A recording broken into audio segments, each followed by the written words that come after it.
Halo Sobat Dunia Seribu Besar, semoga Sobat selalu diberi kesehatan, panjang umur, dan rizki yang melimpah, amin. Sebelum masuk ke alur ceritanya, jangan lupa dukung channel ini ya dengan klik subscribe, like, komen, dan share, terima kasih. Mari kita lanjutkan perjalanan, Li Qiye. Tentu saja, ini telah menjadi krisis utama bagi aliansi Dao selama ini, adanya ancaman internal dan eksternal. Yang pertama adalah masalah terbesar, penerangan. Ada beberapa cara bagi aliansi Dao untuk menghadapi surga dan aliansi ilahi. Misalnya, bekerja sama dengan aliansi kekaisaran. Sayangnya, keberadaan Illumination berarti keretakan tidak dapat dihindari. Perselisihan internal akan terjadi dan aliansi Dao akan melemah. Masalahnya adalah bahwa segala sesuatu tidak bisa menjadi pihak yang mengambil langkah pertama. Ia harus menunggu Illuminasi menghancurkan semua kedok yang bersahabat terlebih dahulu. Jika tidak, ia akan berisiko kehilangan posisinya di aliansi Dao. Hari ini, Illumination dan Azure School akhirnya bergerak, memberinya kesempatan untuk mengalahkan Illumination. Sayangnya, sekarang dia berhadapan dengan kekuatan gabungan dari surga dan aliansi ilahi. Kematiannya di sini berarti bahwa Illuminasi mungkin memiliki kesempatan untuk kembali dan mengambil alih apa yang tersisa dari aliansi Dao. Saudaraku, sepertinya ini adalah akhir perjalananmu. Kami akan mengantarmu ke bagian perjalanan selanjutnya. Supreme tidak ingin melewatkan kesempatan ini. Kematian semua hal berarti berakhirnya aliansi Dao terlepas dari tindakan Illumination di masa depan. Keadaannya yang melemah tidak akan memiliki peluang melawan surga dan aliansi ilahi. Binasa. Supreme berbicara tanpa emosi seperti tukang daging yang sedang memotong ayam, hanya tindakan yang tidak perlu direnungkan lebih lanjut. Dia menebas ke depan, dengan tujuan menghancurkan pertahanan anima segala-galanya. Mohon maaf, Eternal ingin membunuh segala sesuatu terlebih dahulu agar dapat beralih ke target berikutnya, penerangan. Boom! Satu pemikiran darinya menjangkau keabadian, menciptakan stagnasi Dao dan melemahkan penghalang segala sesuatu. Waktu dapat menghancurkan segalanya dan Eternal dapat bertahan lebih lama dari lawan manapun. Ia memiliki semua atribut yang diperlukan, Dao temporal yang mendalam, garis keturunan tertinggi, dan hati Dao yang pantang menyerah. Akibatnya, tak ada yang mampu menghentikan tebasan itu, kematian pun mengetuk pintunya. Saat hidupnya melintas di depan matanya, sebuah telapak tangan turun dan menghilangkan stagnasi bersama dengan tebasan kekosongan. Baik Supreme maupun Eternal merasa seperti ikan yang keluar dari air, tidak mampu mengumpulkan kekuatan apapun. Ekspresi mereka menjadi masam, menyadari bahwa siapapun yang melakukan ini jauh melampaui tingkat kekuatan mereka saat ini. Mereka mendongak dan melihat bahwa yang mengangkat satu tangan adalah Li Qiye. Orang ini adalah orang yang paling tidak ingin mereka lihat. Meskipun tangannya terulur, tidak ada ikan yang bisa lepas dari cengkeramannya. Kesenjangan kekuatan itu sangat besar. Dia lalu menjentikkan jarinya dan membatalkan Dao mereka, menyebabkan mereka terhuyung mundur. Ini bukan pertama kalinya mereka menyaksikan kekuatan Li Qiye, tetapi ini tetap saja mengguncang mereka semua. 2 lawan 1 itu tidak adil, kata Li Qiye sambil tersenyum. Keduanya menarik napas dalam-dalam, Supreme membungkuk dan berkata dengan sopan, "Tuan, apakah Anda berdiri di pihak aliansi Dao dan ingin berpartisipasi dalam konflik ini?" "Aku tidak tertarik dengan omong kosong ini, tetapi karena suasana hatiku sedang baik, aku ingin mempertahankannya dengan tidak membiarkan penyergapan 2 lawan 1 ini." Li Qiye melambaikan tangannya sebagai tanggapan. "Kami minta maaf karena telah merusak harimu," Supreme berkata, "dan kami tidak akan melakukannya lagi, kami akan pergi.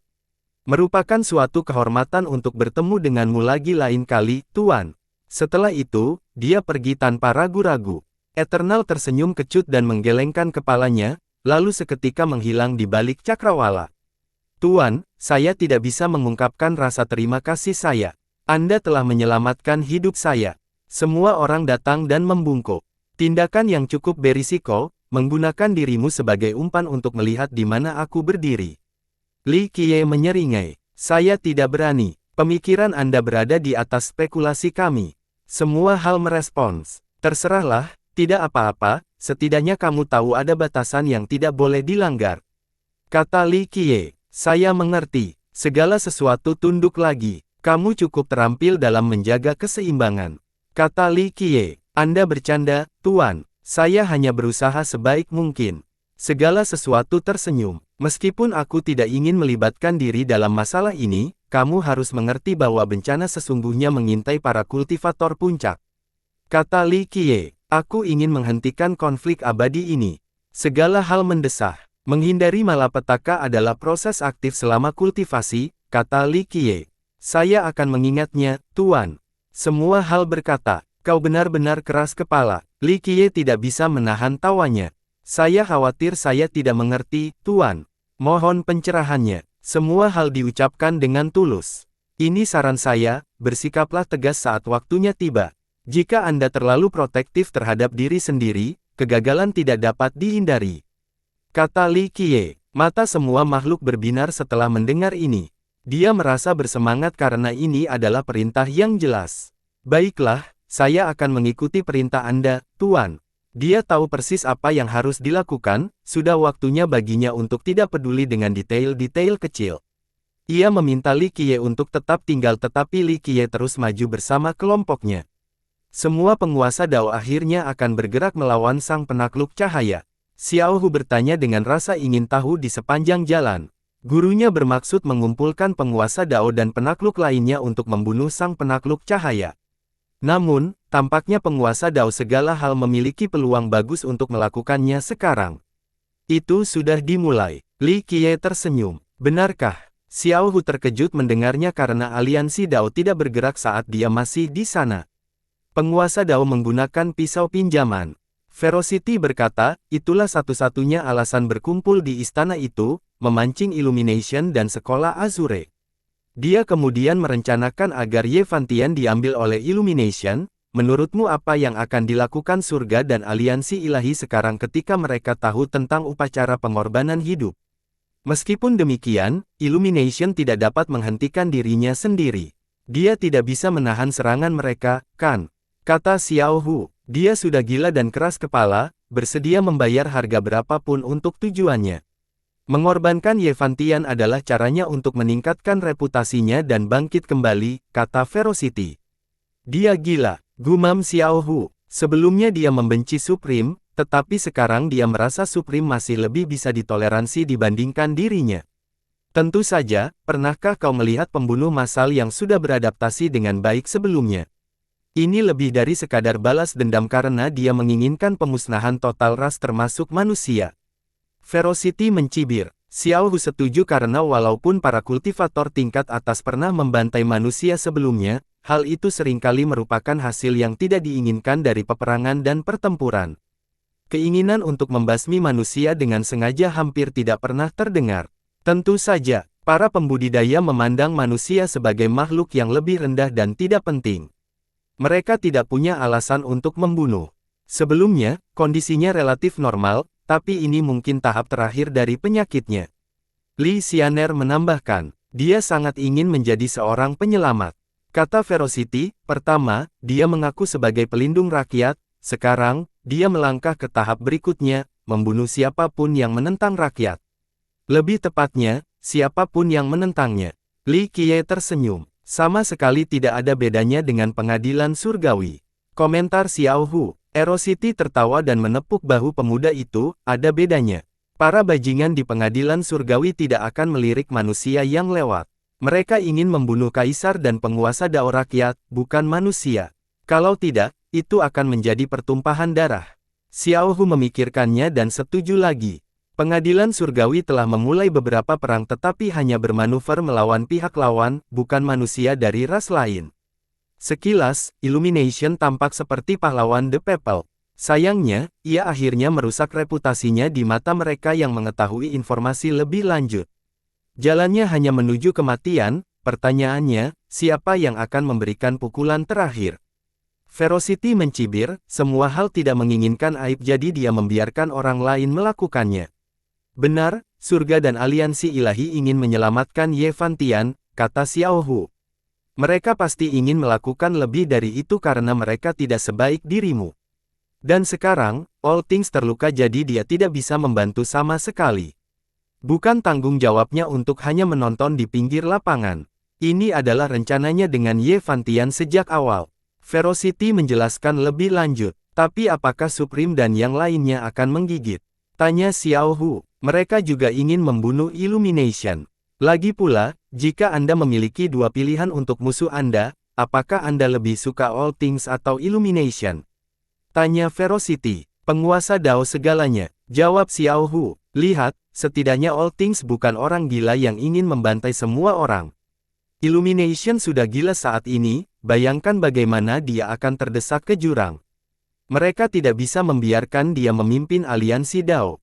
Kata Velocity. Benar, Xiao Hu setuju. Mereka semua tahu bahwa segala sesuatu menggunakan mereka untuk membunuh pencerahan. Meskipun demikian, mereka senang melakukannya, kata Velocity.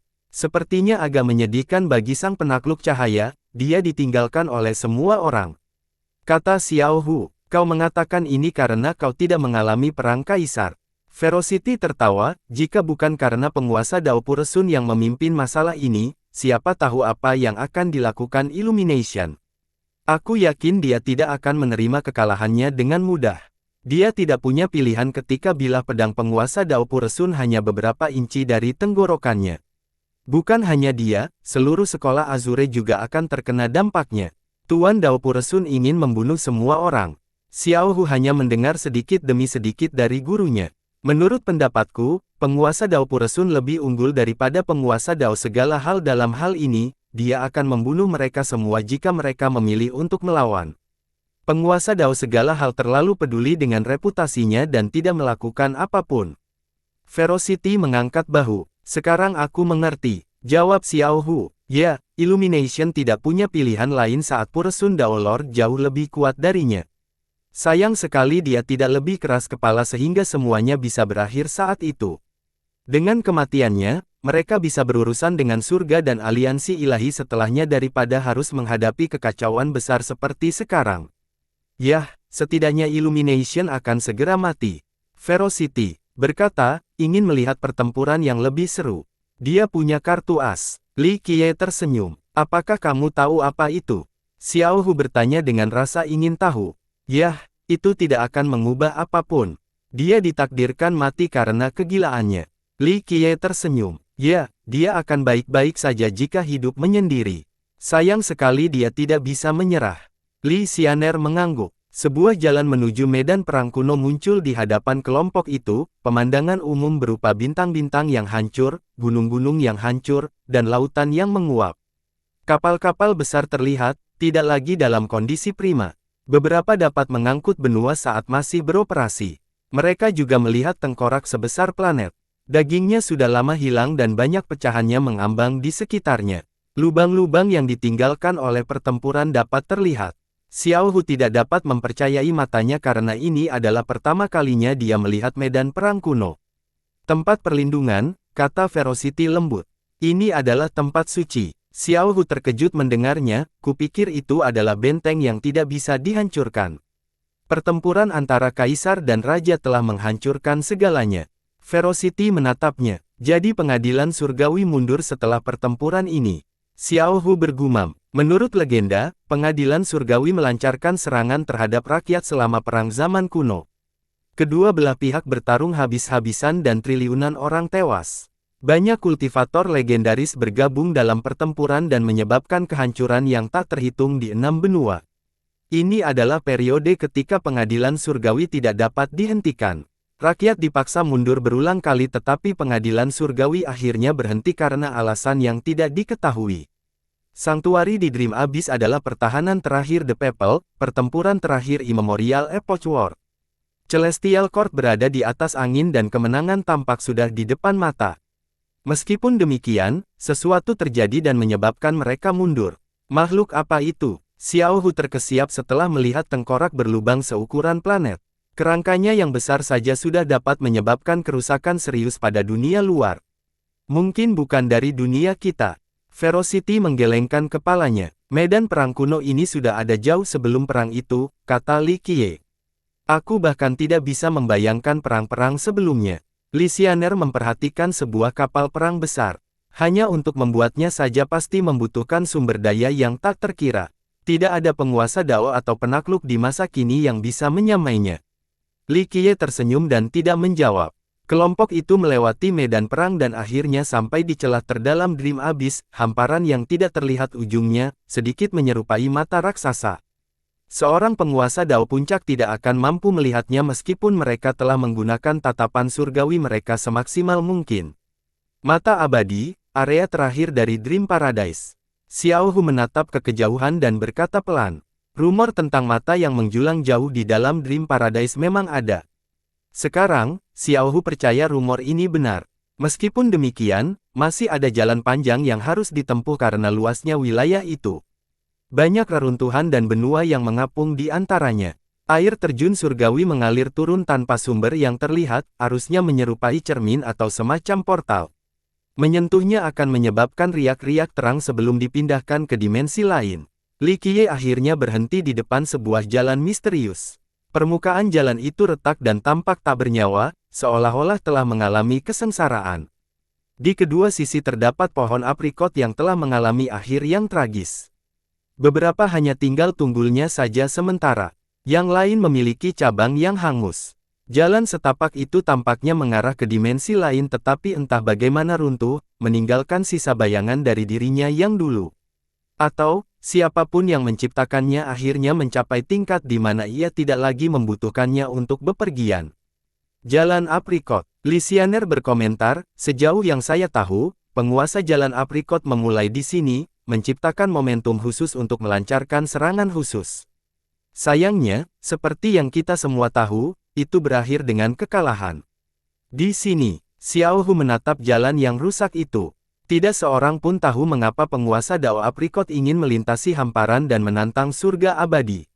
Mereka hanya mendengar tentang kekalahan total dan kerugian besar, baik itu senjata maupun sumber daya. Penguasa Dao itu tidak muncul lagi setelahnya. Beberapa orang yakin bahwa jika dia masih aktif, dia akan sama dominannya dengan penguasa Dao Puresun. Seekor kunang-kunang berani melawan bulan, sungguh berani, komentar Li Qiye. Yang lain tidak berani menjawab karena penguasa Dao Aprikot adalah eksistensi puncak di benua atas. Faktanya, Supreme dan yang lainnya bukanlah tandingannya. Perhatian kelompok itu akhirnya beralih ke gerbang perunggu raksasa, yang tampaknya merupakan pintu masuk ke surga itu sendiri. Kaisar-kaisar di masa lalu menyatakan bahwa di balik gerbang tersebut terdapat istana-istana tua dan sisa-sisa orang-orang abadi. Tentu saja, informasi tentang orang-orang abadi itu tidak jelas dan tidak dapat diandalkan, sehingga seringkali menimbulkan skeptisisme. Hanya satu hal yang dikonfirmasi, bahwa Dewa Dao Bencana telah memasuki gerbang ini. Dalam sejarah, banyak kultivator top datang ke hamparan ini dan berdiri di depan gerbang. Sayangnya, mereka tidak jadi masuk karena ini adalah usaha yang berisiko. Selain itu, membukanya bukanlah hal yang mudah. Gerbang Aula Abadi. Xiao Hu pernah mendengar gurunya berbicara tentang tempat ini sebelumnya, juga dikenal sebagai gerbang yang tidak bisa kembali. Apa isinya? Dia tak dapat menahan diri untuk bertanya. Jangan repot-repot bertanya karena tidak ada seorang pun yang tahu. Ferocity berkata, hanya satu jiwa yang pernah masuk sebelumnya dan belum pernah keluar. Ada aula abadi di balik gerbang, itu mungkin hanya fenomena visual, tapi itu ada di sana. Li Xianer menyela, kau pernah melihat mereka sebelumnya, senior. Xiao Hu menjadi emosional. Ya, dari kejauhan. Energi abadi memancar keluar saat itu sehingga sulit membedakan kenyataan dari ilusi. Li Xianer mengangguk. Dan Tuan Dao Bencana benar-benar tidak keluar? Tanya Xiao Hu. Tidak, Li Xianer membenarkan. Kembalinya dia akan mengejutkan dunia. Menurut pendapatku, dia sudah meninggal. Ini adalah konsensus umum, kata Ferocity. Dia mungkin terjebak di dalam. Li Xianer menggelengkan kepalanya. Pertahanannya adalah yang terbaik sepanjang sejarah, kan? Kalau dia bersembunyi saja, dia akan selamat dari apapun di sana. Xiao Hu buru-buru menambahkan, ia terlalu percaya diri dengan cangkangnya, percaya bahwa cangkang itu tidak dapat disentuh. Ketika ia mencoba menopang gerbang agar terbuka dengan cangkangnya, cangkang itu malah rusak dan hancur. Ferocity terungkap, benar, itu tidak menangani besarnya gerbang dengan baik. Kata Li Xianer, hancur. Xiao Hu menatap gerbang dengan tak percaya, jadi itu sebabnya dia tidak bisa keluar lagi. Membuka gerbang dari dalam mungkin akan lebih sulit mengingat luka-lukanya. Kata Li Xianer, Menurut legenda, Karapas Dewa Dao Bencana dapat menghentikan pagoda mistis sang penakluk pagoda abadi. Karena itu, ia bertanggung jawab untuk menghentikan pembangunan pagoda ini jika terjadi konflik besar antara kedua belah pihak. Jika tidak, rakyat akan berada dalam posisi yang tidak menguntungkan.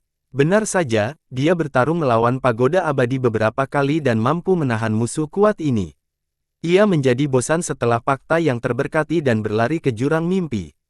Ia memutuskan untuk membuka gerbang dan meletakkan kapas serennya di tengah, mencegahnya menutup lagi. Ini akan memungkinkannya untuk masuk dan keluar tanpa khawatir. Sayangnya, karapasnya yang tak terkalahkan dan kebal terhadap semua serangan sebelumnya hanya bertahan sesaat. Dewa yang mengerikan muncul dari gerbang dan menghancurkannya berkeping-keping. Aku harap dia masih hidup di sana. Xiao Hu ingin dia tetap hidup karena dia adalah anggota The People yang kuat. Adalah hal yang baik baginya untuk tetap tinggal di sana dan menekan kesombongannya, kata Li Qiye. Bangsawan muda, kau bisa menyelamatkannya, kan? Xiao Hu menatap Li Qiye dengan mata penuh harap, menginginkan seorang kultivator puncak lain di pihak rakyat. Tidak perlu, dia baik-baik saja di sana dan tidak akan mati dalam waktu dekat. Li Qiye tersenyum. Xiao Hu tersenyum kecut dan berpikir mungkin seorang junior seperti dia tidak perlu terlalu khawatir dengan masalah ini. Boom! Pertarungan antara dua penakluk tiba-tiba terjadi di depan gerbang. Bam! Bam! Salah satu dari mereka jelas lebih lemah dan terhuyung mundur setelah bertukar pukulan. Dia memuntahkan seteguk darah. Para penguasa naga sekutu bergegas keluar dari belakang dan mengelilinginya. Penakluk lainnya tidak mendesak masalah itu dulu. Ada beberapa kultivator top dan leluhur kuno di sekitar, berbisik-bisik dan mendiskusikan pertempuran itu. Li Qiye tidak peduli dengan pertikaian kecil ini sampai dia melihat beberapa wajah yang dikenalnya. Sang penakluk memiliki aura surgawi, tampak seolah-olah ia dilahirkan dari galaksi dengan bintang-bintang yang mengorbit di sekelilingnya. Penakluk bintang 7, pengikut penakluk pagoda abadi. Komentar Ferocity, sang penakluk yang kalah lebih terkenal. Semua orang di kerumunan tahu siapa dia, Jadeker Conqueror. Kemunculan Jadeker Conqueror di Dream Abyss mengejutkan semua orang. Mereka bertanya-tanya mengapa dia juga bertarung melawan penakluk bintang 7. Yang terakhir memiliki 6 buah, tidak ada yang luar biasa. Namun, ia memiliki pagoda penakluk abadi di belakangnya. Konon katanya ia adalah ikan kerapu bintang 7 yang berhasil mencapai Dao dan akhirnya menjadi penakluk. Sebagai seekor ikan, ia beruntung berada di sebuah kolam di dalam gua penakluk pagoda abadi. Sejak ia mendengarkan ceramah Dao, ia akhirnya menjadi cerdas dan belajar cara memanfaatkan Dao. Sang penakluk pagoda abadi memperhatikan ikan istimewa itu dan menghargai kemauannya untuk belajar. Oleh karena itu, ia menjadi murid tidak resmi sang penakluk dan menjadi lebih unggul setelahnya. Langit adalah batasnya mengingat keberhasilannya dengan Dao. Ia memiliki kemampuan untuk memulai sekte sendiri tetapi ia memilih untuk tetap bersama penakluk pagoda abadi, melayaninya sebagai murid yang berbakti. Pada saat ini, ia jelas menahan diri terhadap lawan yang jauh lebih lemah. Rekan Tao, jika kau menyerahkan perintah abadi, akan ada pembayaran yang besar. Sang penakluk bintang 7 kenyamanan. Perintah dari Dream Paradise ya? Tanya seorang petinggi. Ya, salah satu dari sedikit di dunia dan Jadeker Conqueror memilikinya sekarang. Kata seorang penguasa naga tingkat atas. Kerumunan orang tahu tentang keberadaan 5 ordo abadi. 2 di antaranya telah digunakan oleh Illumination Conqueror dan Supreme. Saat ini, Jadeker Conqueror memiliki 1 dari 3 yang tersisa, setelah memenangkannya selama peletangan Bostang. Mengingat kekuatan ordo di alam ilusi, mereka mengerti mengapa sang penakluk bintang 7 memaksakan masalah tersebut. Bagaimana jika aku menolak? Tanya Jadeker Conqueror sambil dikelilingi oleh sekutu setianya, Hallowed Steel Ancestor, Resplendent Monarch, dan banyak leluhur lainnya. Kalau begitu, aku khawatir aku harus bersikap kasar. Bintang 7 mengerutkan kening setelah mendengar ini. Penakluk bintang 7, jangan ganggu kami, jangan sampai kau menginginkan kehancuran bersama. Hallowed Steel meninggikan suaranya. Seven Star mengerti bahwa ancaman ini bukan kosong karena mereka memiliki ordo abadi. Terlebih lagi, belokan akan bertindak hati-hati dalam situasi ini. Itulah sebabnya dia menahan diri, kalau tidak kelinci pun akan menggigit kalau sudah didesak sampai batas maksimal. Saya tidak akan menerima pesanan impianmu hanya dengan cuma-cuma, saya akan memberikan bayaran yang besar. Bujuk bintang 7. Tidak perlu, pesanan ini tidak untuk dijual. Jadekar menolak lagi. Aku harus memilikinya, kenyamanan bintang 7. Ordo abadi sudah memiliki pemiliknya, tidak ada gunanya melakukan ini. Seorang puncak di antara kerumunan berbicara. Tuanku ingin memilikinya. Rekan Daois Jadekar, harap fleksibel di sini. Kata bintang 7. Semua orang menganggap ini agak konyol. Alchemy Dao mendapatkan tempat dengan bantuan Immortal Pagoda Conqueror. Mereka memperoleh kesuksesan karena dia dan sekarang, kegagalan mereka mungkin juga karena dia. Apakah ini karma? Keganasan mengamati dari pemandangan. Ia berpikir untuk mengambil tempat dari Alchemy Dao, tetapi malah terluka oleh Immortal Pagoda Conqueror. Penakluk pagoda abadi menunjukkan warna aslinya setelah batas waktu berakhir. Seorang ahli dari Alchemy Dao berbisik kepada penakluk Jadekar. Jika sang penakluk pagoda abadi menginginkannya, biarkan dia datang sendiri, kata sang penakluk Jadekar. Tuanku sedang sibuk sekarang, jadi aku di sini, kata Seven Star. Semua orang mengerti bahwa pemberi kerja tidak ingin mengambil risiko Jadekar tiba-tiba menggunakan tatanan abadi di Dream Abyss. Li Qiye menundukkan kepalanya dan muncul di dekat kelompok itu sambil mewajibkan, bosan hidup.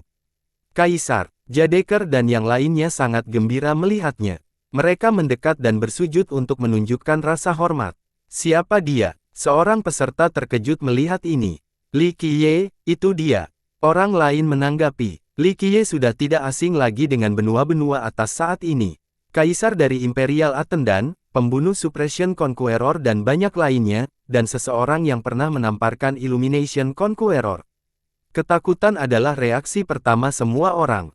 Bintang 7 sendiri menyadari bahwa keberadaan mengerikan telah tiba.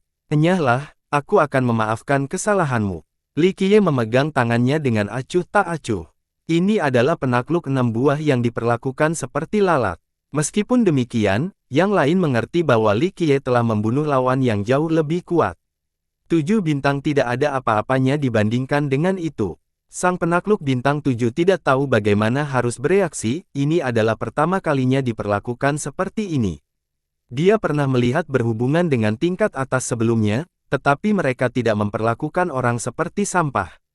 Begitu sombongnya, para penakluk puncak bahkan tidak melakukan ini. Bisik seorang leluhur kuno. Benar, para penakluk puncak menunjukkan kemurahan hati, sebuah sifat yang tidak terlihat pada Li Qiye. Seorang tokoh besar berbisik kembali. Itulah sifat Li Qiye, selalu bertindak seolah-olah semua hal di dunia ini berada di bawah perhatiannya. Seorang Raja Naga yang tak tertandingi tidak dapat melihat kelemahan Li Qiye. Sejak kemunculannya, banyak tokoh besar yang memikirkan asal-muasal usul dan kekuatan. Apakah dia setingkat dengan Sword Queen dan yang lainnya? Makhluk yang lebih berpengetahuan memahami bahwa dia jauh lebih kuat, tetapi sampai sejauh mana? Baiklah, semuanya bisa dinegosiasikan. Bintang 7 menarik napas dalam-dalam dan berkata dengan tenang. Jika bangsawan muda kita menyuruhmu enyahlah atau menghadapi konsekuensinya. Lysianer melangkah maju dan berkata dengan dingin. Seven Star memerah karena marah setelah berulang kali menunjukkan pelanggaran. Sebagai penakluk yang dominan, ia lebih memilih kematian daripada aib. Banyak yang tidak bersimpati dengan masalah. Lagi pula, jika Jadekar Conqueror tidak memiliki pendukung yang kuat, dialah yang akan dipermalukan saat ini. Kamu benar-benar tidak masuk akal, katanya. Baiklah, bersiaplah untuk mati. Lysianer memanggil Immortal Piercer miliknya. Semua orang menjadi waspada setelah melihat senjata terkenal itu. Hanya penakluk puncak yang berpotensi bertahan hidup saat berhadapan dengannya. Terlebih lagi, ditusuk berarti kematian yang pasti, ada banyak korban yang percaya bahwa mereka tidak akan mengalaminya. Satu-satunya cara untuk bertahan hidup adalah dengan menghindarinya sama sekali. Bintang 7 terhuyung mundur setelah melihat rantai itu, mendapati dirinya dalam kesulitan yang cukup besar. Dia peduli dengan reputasinya dan tidak ingin membuangnya untuk melarikan diri. Di sisi lain, ini bisa menjadi pertemuan yang fatal. Akhirnya, dia mengambil keputusan dan berteriak, aku akan menghiburmu jika itu pertarungan yang kamu inginkan. Baiklah, Lysianer memasang ekspresi tanpa ampun. Kerumunan orang bisa mencium bau darah saat berada di dekat auranya. Ini sudah menjadi gayanya selama ini, selalu siap mengeluarkan darah. Ayo, 7 bintang melepaskan 6 buah dao cemerlangnya, membuat anggota yang lebih lemah kesulitan untuk tetap waspada. Ia memiliki banyak bintang yang menemaninya dan membuatnya tampak seperti penguasa kosmos. 7 bintang utama mengatur aliran alam semesta ini.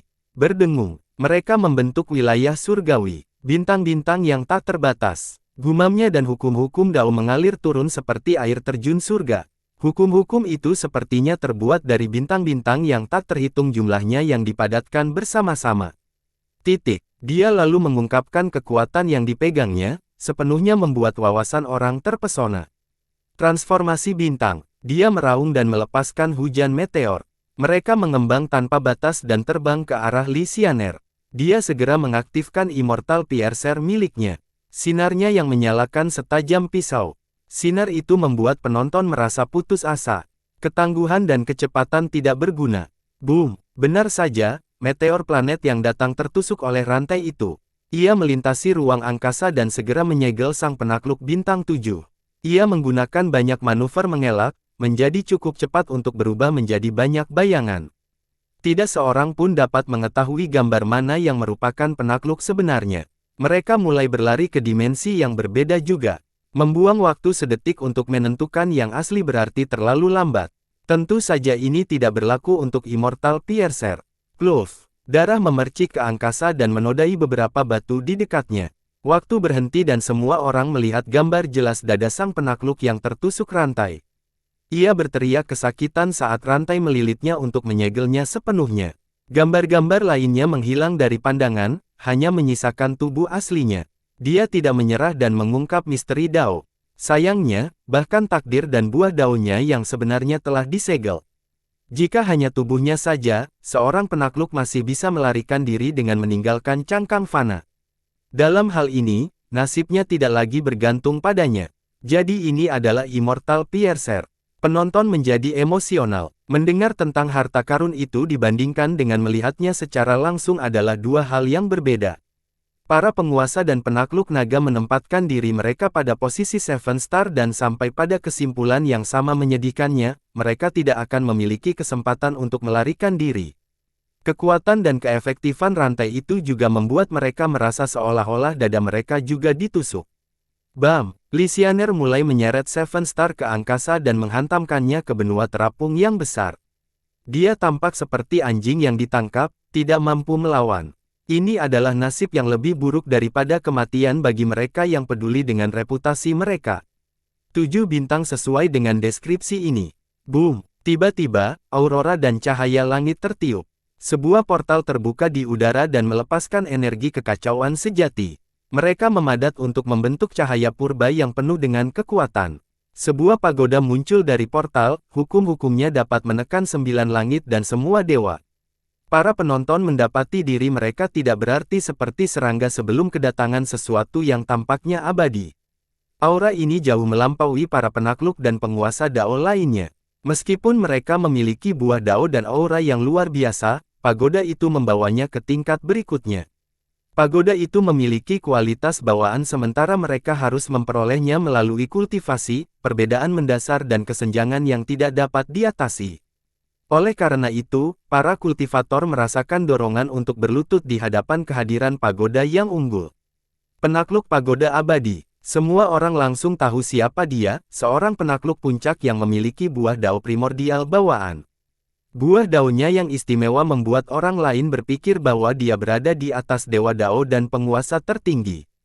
Buah daunnya sebanding dengan garis keturunan khusus sang penakluk abadi, kekuatan sejati yang harus diperhitungkan. Rumor mengatakan bahwa satu-satunya hal yang dapat menghentikan pagodanya adalah Karapas Calamity Dao Lord. Sayangnya, yang terakhir terjebak di dalam gerbang perunggu. Siapa yang bisa berharap untuk menghentikan pagoda sekarang? Sang penakluk pagoda abadi segera memperlihatkan dominasinya, kerumunan tidak mampu menahan tekanan. Leluhur dan penguasa kuno berlutut. Ekspresi para penguasa dan penakluk naga menjadi masam. Tekanan itu tidak ditujukan langsung kepada mereka, tetapi tetap terasa seolah-olah pagoda itu menghantam mereka. Mereka meraung dan mengaktifkan dao mereka, menyadari kesenjangan kekuatan. Tentu saja, mereka sudah tahu bahwa hanya kultivator puncak lainnya yang bisa melawan penakluk pagoda abadi.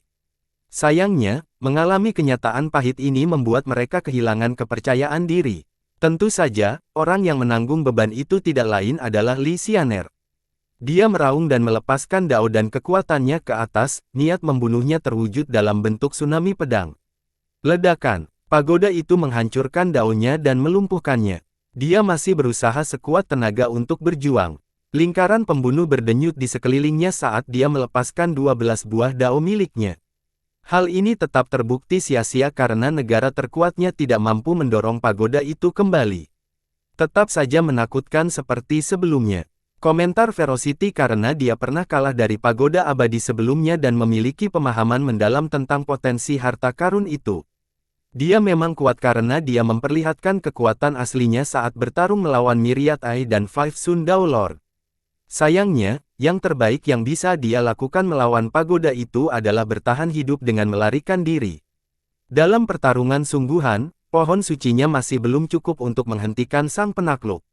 Meskipun demikian, ia terkesan dengan Li Xianer yang mampu bertahan begitu lama melawan pagoda. 12 buahnya memungkinkan dia untuk bertahan hidup, meskipun tidak bisa bergerak sama sekali. Hanya masalah waktu sebelum dia akan berubah menjadi potongan-potongan daging dan kemudian menjadi bintik-bintik debu. Jadi inikah kekuatan seorang penakluk puncak dengan buah primordial? Semua orang terkesima. Buah itu saja sudah cukup untuk membuat seseorang dikenang dalam sejarah. Seorang penguasa Dao menghela napas dan berkata, hanya ada satu hal di dunia yang lebih keras daripada buah Dao, buah purba. Sayangnya, tidak ada cara untuk mendapatkannya melalui kultivasi. Itu membutuhkan keberuntungan belaka dan keadaan yang tidak diketahui. Pemilik buah primordial yang dikenal termasuk Immortal Pagoda, Luminous, dan Night Moon Conqueror. Mereka sendiri tidak yakin dapat meniru prestasi tersebut jika diberi kesempatan untuk membudidayakannya untuk kedua kalinya. Ditambah lagi, hanya satu buah primordial saja sudah cukup bagi mereka untuk melawan mereka yang memiliki 12 buah. Saat ini, sang penakluk pagoda abadi belum mengaktifkan kekuatan buahnya, tetapi ia masih unggul atas Li Xianer. Semua orang menjadi iri dan dengki terhadap keberuntungannya. Boom! Punggungnya mulai membungkuk, dahinya dipenuhi butiran keringat. Sepertinya ini akan segera berakhir. Seorang penonton menarik napas dalam-dalam. Pada saat yang krusial ini, seseorang dengan lembut mengangkat pagoda itu, memberinya cukup waktu untuk segera melepaskan diri dari kekuatan penekan itu. Terima kasih telah menyelamatkanku, bangsawan muda. Dia berlari secepat kilat lalu membungkuk ke arah penyelamatnya. Semua orang memperhatikan dengan seksama orang yang menghentikan pagoda itu, si jahat Li Qiye. Dia melakukannya dengan tangan kosong. Teriak seorang leluhur kuno dengan heran. Ini adalah sesuatu yang tidak akan dilakukan oleh seorang penakluk. Hanya dengan menyentuh pagoda itu saja, tangan mereka akan hancur berkeping-keping. Terlebih lagi, dia juga tidak memberikan kekuatan dan hukum Dao pada tangannya, sehingga terlihat begitu mudah. Mengingat sikapnya yang santai, pagoda itu tampak seringan bulu. Ini adalah pemandangan yang belum pernah terjadi sebelumnya, menghalangi pagoda abadi dengan tangan kosong. Semua orang mengerti konsekuensi dari melakukan hal itu, dilenyapkan. Terlebih lagi, Li Qiye melakukannya seperti manusia biasa yang mencoba mengangkat sesuatu. Jika seorang penakluk puncak bersikap begitu sembrono, mereka tetap akan mengerahkan dao dan vitalitas mereka untuk menghentikan kekuatan primordial. Adapun Li Qiye, ia tampak seperti sedang memegang telur ayam tanpa ancaman apapun. Bagaimana dia bisa melakukan ini? Seorang penakluk teratas bergumam tak percaya, menyadari kekuatan pagoda dan buah primordial sang penakluk. Boom! Portal itu menjadi cemerlang dengan cahaya seperti batu giok yang meliputi kekuatan lembut. Keluarlah banjir kekuatan purba untuk menelan medan perang. Ini bahkan lebih buruk daripada tekanan yang ditimbulkan oleh pagoda. Semua orang merasakan lutut mereka lemas hebat. Struktur realitas berderit, di ambang kehancuran. Sialan! Leluhur dan bangsawan kuno tak kuasa mengangkat kepala, tak mampu mengangkat satu jari pun. Mereka melihat tangan ilusi memegang pagoda, jelas milik seorang pria namun jari-jarinya panjang dan ramping. Tidak ada satu pun cacat yang terlihat sementara memiliki kekuatan tak terbatas. Ketika tertutup, mereka dapat menguasai banyak wilayah dan menguasai kehidupan semua makhluk. Pagoda itu aktif dengan cahaya yang menyilaukan. Kekuatannya menyembur keluar seperti banjir setelah bendungan jebol. Kekuatan naga yang tak terhitung jumlahnya menyerbu ke arah Li Qiye, ingin mencabik-cabiknya. Semua afinitas tampak lemah di hadapan kekuatan primordial. Waktu dan ruang runtuh menjadi partikel-partikel. Penakluk pagoda abadi. Para penonton berteriak setelah melihat sang penakluk beraksi. Hanya Li Qiye yang tidak terpengaruh oleh kekuatan primordial itu. Ia menamparkan pagoda itu dan mengirimkannya kembali ke portal. Gua di sisi lain tidak terlihat jelas. Meskipun demikian, semua orang melihat darah mengalir dari sosok halus. Li Qiye telah mengirim pagoda itu kembali dengan kecepatan yang cukup untuk melukai tuannya. Dengan hilangnya portal dan gua yang dipenuhi ledakan, kekuatan purba surut seperti pasang surut. Penonton tercengang. Pertama, Li Qiye telah mengirim kembali harta karun yang terkenal di dunia. Tuannya telah menggunakannya untuk mengalahkan banyak musuh yang kuat. Sekarang, Li Qiye dengan mudah membalikkannya melawan tuannya. Memblokir pagoda saja sudah sulit, apalagi melakukannya. Tidak ada tanda-tanda sang penakluk setelah portal itu hancur. Dia tidak mungkin manusia. Seorang leluhur kuno berdiri di sana dengan linglung seolah-olah dia baru saja ditampar secara tidak terduga. Makhluk macam apa yang bisa melakukan hal ini kepada seorang penakluk puncak? Pemandangan ini hanya bisa dilihat dalam mimpi terliar. Meskipun demikian, tidak mungkin mereka semua memimpikannya mimpi konyol yang sama. Pagoda sang penakluk abadi kalah hanya dengan satu pencerahan. Tidak, lebih tepatnya, portal dan gua miliknya juga hancur. Pagoda itu kemungkinan besar meninggalkannya dengan luka serius. Siapa yang akan percaya cerita ini? Meskipun demikian, ini memang benar karena muncul rasa takut dan kagum tidak bisa lepas dari Li Qiye. Seseorang bertanya apakah dia masih manusia. Apa lagi yang bisa dia lakukan? Seorang yang abadi. Namun, makhluk abadi tidak ada di dunia ini.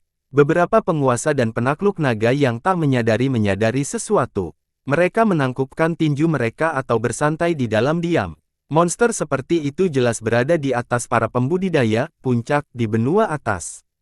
Klang, pada saat ini, sang penakluk bintang 7 diseret ke hadapan Li Xianer. Wajahnya yang pucat menunjukkan bahwa dia telah menyerah. Berikan aku kematian yang cepat. Dia tidak memohon belas kasihan. Ledakan, aura pembunuhnya memeluk dirinya sendiri, membuatnya berteriak sekali. Karena buah dao dan takdir yang sebenarnya telah disegel, dia langsung berubah menjadi kabut berdarah. Kematian seorang penakluk 6 buah tidak mencapai kepadatan di benua atas. Bagaimanapun, sebagian besar kerumunan telah mengalami beberapa perang mengerikan sebelumnya. Terlebih lagi, mereka masih terintimidasi oleh Li Qiye, tidak berani menatap langsung ke arahnya. Tetaplah di sini, Li Qiye memberi tahu kelompok itu sebelum melanjutkan perjalanan jauh keluar angkasa menuju tujuan terakhir Dream Abyss. Para petinggi menyaksikan kedatangannya dengan napas tertahan. Mereka mengira pertempuran hebat akan segera terjadi. Namun, hanya keheningan yang menyambut mereka. Ada yang aneh. Seorang penakluk terbaik berkata dengan lembut. Mengapa Dream Paradise tidak bereaksi sedikit pun? Seorang penguasa naga menatap ke dalam pemandangan itu namun tidak menyadari apapun. Mereka tahu bahwa area terdalam Dream Abyss tidak tersedia untuk dimasuki, seseorang harus memaksa masuk tetapi ini lebih mudah diucapkan daripada dilakukan. Di masa lalu, Apricot Dao Lord sangat hebat. Dia mencoba mencapai area terakhir tetapi mengalami kekalahan dan luka parah. Tidak ada yang berhasil lebih baik setelahnya. Meskipun ingin mencari tahu apa yang ada di sana, mereka mengerti bahwa mereka tidak licik Apricot Dao Lord.